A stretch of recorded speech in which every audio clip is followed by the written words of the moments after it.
Bismillahirrahmanirrahim. Assalamualaikum warahmatullahi wabarakatuh. Saya Nadia Kurota Ayuni dengan NIM 2210111785. Di sini ingin memberikan sedikit penjelasan dari hasil resume pertemuan 6 ini terkait resume bab 6 modul manajemen proyek perangkat lunak, yakni manajemen perancangan cakupan proyek. Yang pertama ada pengertian dari manajemen cakupan proyek itu sendiri, yakni manajemen cakupan proyek mencakup seluruh pekerjaan yang terlibat dalam menghasilkan produk atau layanan dari produk serta proses yang digunakan untuk menciptakannya. Cakupan proyek mendefinisikan apa yang akan dan tidak akan dikerjakan dalam proyek untuk memastikan bahwa tim proyek dan pemangku kepentingan memahami apa yang akan dihasilkan serta bagaimana mencapaiannya. Kemudian ada hal-hal yang harus dilakukan dalam kegiatan cakupan proyek. Pertama, ada manajemen perencanaan cakupan. Ini mendokumentasikan pendefinisian, validasi, dan pengontrolan proyek. Yang kedua ada pengumpulan kebutuhan, yakni mengumpulkan kebutuhan dari pemangku kepentingan menggunakan dokumen seperti Scope Management Plan, Stakeholder Register, dan melakukan wawancara, analisis, serta membuat prototipe. Yang ketiga ada menentukan ruang lingkup, yakni memilih kebutuhan yang telah dikumpulkan dan menyusun deskripsi lengkap tentang proyek itu sendiri. Yang keempat ada creating WBS atau Work Breakdown Structure, yakni memecah pekerjaan agar lebih mudah dikelola. Dan yang kelima ada validasi cakupan. Validasi cakupan ini adalah proses verifikasi yang dilakukan oleh pelanggan atau sponsor. Yang terakhir ada kontrol cakupan. Kontrol cakupan ini adalah memantau status proyek dan mengelola perubahan pada cakupan. Selanjutnya ada manajemen perencanaan cakupan.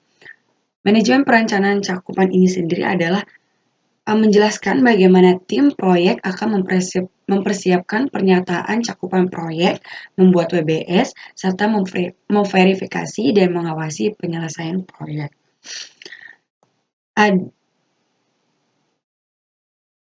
Di sini ada beberapa faktor dari manajemen perencanaan cakupan, yakni ada input, tools, dan teknik, dan output. Di sini input adalah project management, plan, project charter, faktor lingkungan perusahaan, dan aset proses organisasi. Kemudian tools dan teknik ini penilaian ahli dan juga rapat tim proyek. Kemudian output ini adalah scope management plan dan requirements management plan. Kemudian ada bahasan persyaratan cakupan proyek. Di dalam proses ini, kebutuhan dari pemangku kepentingan dikumpulkan dan didokumentasikan. Alat seperti wawancara, focus group, brainstorming, dan survei digunakan untuk mengumpulkan ide dan kebutuhan proyek. Output dari proses ini ada requirement documentation individu dan kebutuhan bisnis. Kemudian ada requirement traceability metric, yaitu menghubungkan kebutuhan dengan tujuan proyek. Kemudian ada batasan cakupan. Batasan cakupan ini merupakan proses membuat deskripsi detail dari proyek dan produk. Hal ini mencakup input seperti scope management plan, project charter, dan dokumentasi kebutuhan. Output utama dari proses ini pun adalah yang pertama ada project scope management, yaitu menguraikan kapan proyek selesai dan bagaimana kriterianya. Kemudian ada update dokumen proyek. Di sini tentang WBS. Apa sih Work Breakdown Structure? Di sini WBS adalah penguraian pekerjaan secara hierarki untuk mencapai tujuan proyek. Dan ini membantu dalam memecah pekerjaan menjadi bagian lebih kecil dan mudah dikelola. Teknik membuat WBS ini juga yakni ada decomposition, yakni membagi deliverable proyek ke dalam bagian-bagian yang lebih kecil. Kemudian ada expert judgment, yakni menggunakan penilaian ahli dalam membuat WBS yang efektif. Kemudian di sini ada validasi ruang lingkup. Validasi ruang lingkup ini dilakukan untuk memverifikasi bahwa deliverable proyek tadi sesuai dengan standar yang telah ditetapkan. Nah, input untuk proses validasi ini ada project management plan, dokumentasi kebutuhan, dan juga deliverable yang diverifikasi.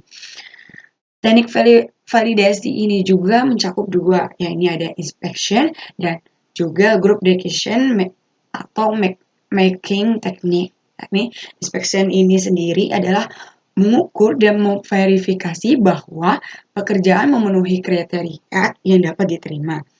Nah, sedangkan group decision ini digunakan untuk mencapai keputusan validasi. Kemudian ada pembahasan yang terakhir ada pembahasan kontrol cakupan. Kontrol cakupan ini memastikan bahwa semua perubahan yang diminta diproses melalui prosedur perubahan yang sesuai dan menghindari terjadinya scope creep. Nah, output yang dihasilkan dari kontrol cakupan ini ada dua, yakni work performance information dan juga change request.